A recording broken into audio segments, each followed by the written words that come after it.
A very good morning to all my dear students. Today we will be starting the second chapter from your physics, that is physical quantities and measurement. In this chapter we are going to learn about what are physical quantities, the various physical quantities that you have studied till now, okay, and how these physical quantities can be measured either with the help of some instruments and also with the help of formulas. Starting with the chapter, the first thing that we need to learn or we need to understand is the concept of need of measurement. As we know that in physics or in science subject, we basically talk about how we can measure various quantities. Measurement is basically quantity which describes how much of something is there and how many of there. Okay, it is a way to quantify any quantity, whether we talk about time, whether we talk about length, mass, force. Okay, so many things you have studied till now in your previous classes. Okay, all these physical quantities are the quantities which can be measured. Okay, so there is a need to measure all these quantities so that we can use those values to tell precisely about any of the physical quantities. It is the determination of dimensions, quantity or capacity of any item, and to measure any of the physical quantity we use some units. Like for length we use meter, like for time we use second. Okay, there are various other units, like time is measured in hours also, okay, in minutes also. Okay, some standard units are there. So for the measurement to be done for any of the physical quantity, we need a standard unit. So physics is basically the science of measuring any physical quantity. Let us start with the first topic of this chapter, that is density.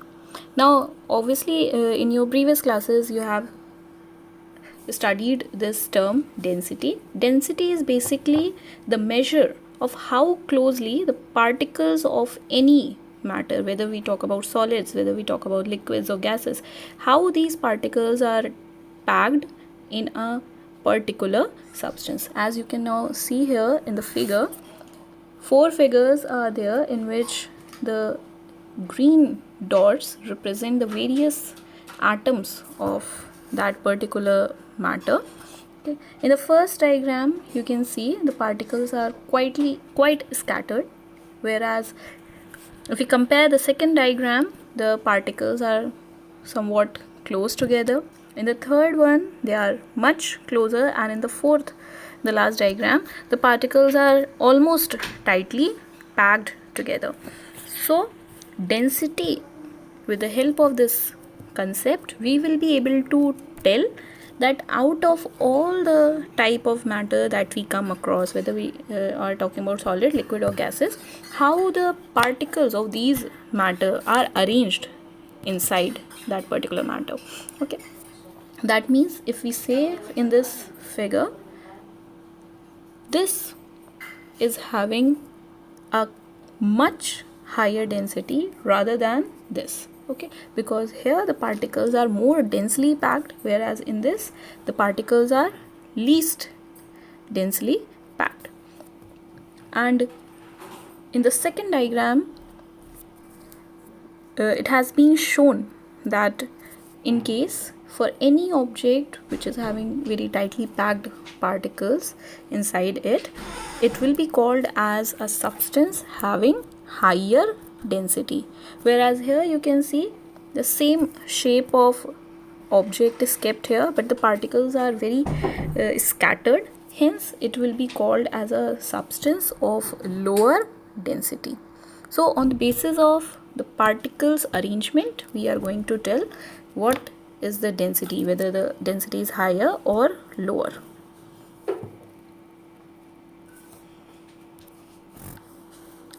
Now, after learning about what is the concept of density, now let us go through what is the definition, formula, and unit of this physical quantity, density. Density is basically the ratio of mass of a body to its volume. Mass, as we know, is the amount of matter present in any substance. Like if we talk about wood, any wooden substance, then it will be having all the atoms of wood. Okay, say you are having a 5 kg of wooden material, so that is the mass of that particular wooden object. And volume is the space occupied by any object. That wooden object, how much space it is going to occupy when it is kept at a certain place, that represents the mass. So the ratio of these two quantities gives us the density of the particles of that particular matter. The formula therefore comes out to be density equals to mass upon volume, where mass is represented by small m, volume by small v or capital V, and density by a symbol like this. It is pronounced as rho. Okay, it is not p, it is this. Okay, on the basis of the formula, now what will be the SI unit? That is, mass is measured in kg, that is the SI unit, divided by volume is measured in the SI unit meter cube. Okay, so the unit comes out to be kg per meter cube. If we talk about the CGS unit, okay, then in that case mass will be measured in grams and divided by volume will be measured in the unit centimeter cube. So the CGS unit comes out to be gram per centimeter cube.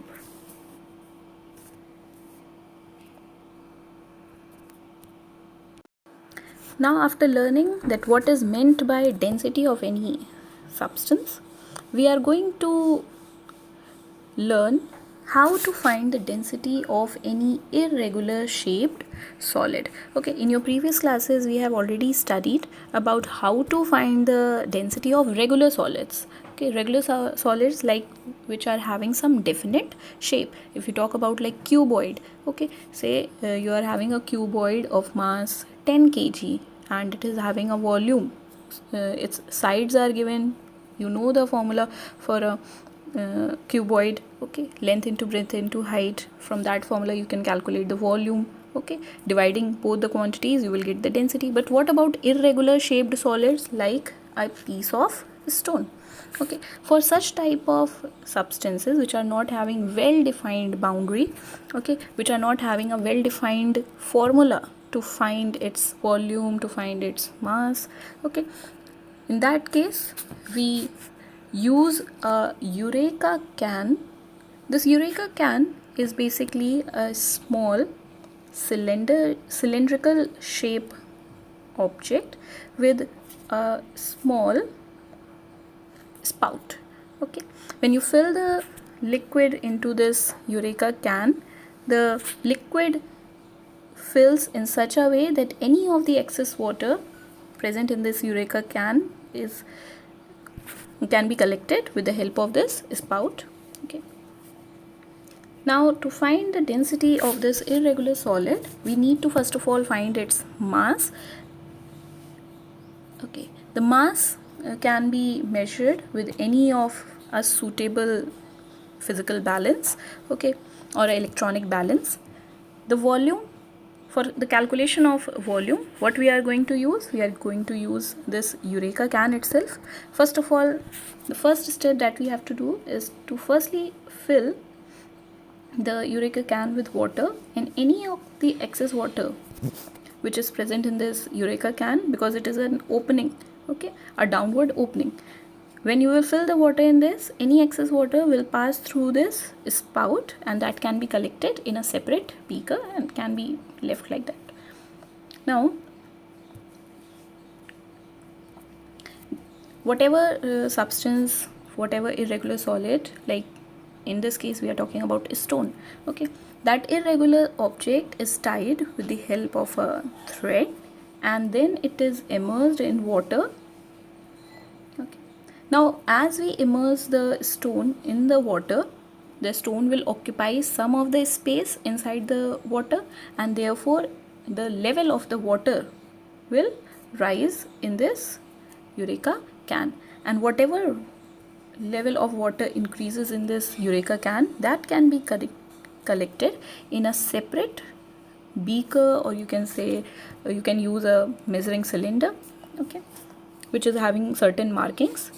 The amount of water collected in this measuring cylinder or beaker, with the help of the markings you can now write what is the volume of that particular solid. Like in this case, say the amount of liquid which is collected here comes out to be 15 ml, and as you know from the previous classes also, 15 ml can be written as 15 ml can also be written as 15 centimeter cube. Okay, so now you have got the value of volume, mass you have calculated, you have got to know the value with the help of a physical balance or an electronic balance. So you are knowing the mass, you are knowing the volume. With the help of the formula of density that we have studied, density equals to mass upon volume, you can easily now calculate the density of this particular irregular shaped solid. So in this part of the chapter you have got to learn about what was the need of measurement, why we are measuring different quantities, what is a physical quantity. The first topic that we have studied is density, its definitions, formulas, units, and the most important topic, that how we can find the density of any irregular solid with the help of a Eureka can. Thank you.